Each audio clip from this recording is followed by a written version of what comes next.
Let's take our login UI and make it actually work. We are going to create the state and then connect it. So we'll create a variable called email and then by remember, and then we'll pass our mutable state. We start with empty string. You import this one.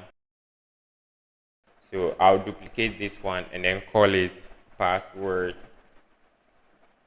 Now let's connect it to input. So instead of passing empty string, we are going to pass the email here, and then we also want to update the email when the user types something, so equals to it. All right, so let's do the same for the password field. So you pass the password, and then here you said password is equal to it. In the button click, I just want to print whatever the user has entered. Okay, so let's run it and see.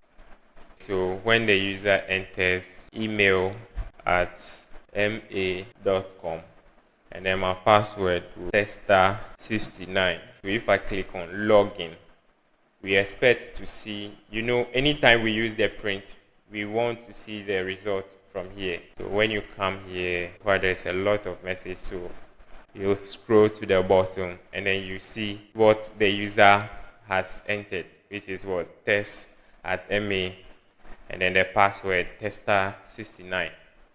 Yeah, so this is a complete form that you've built.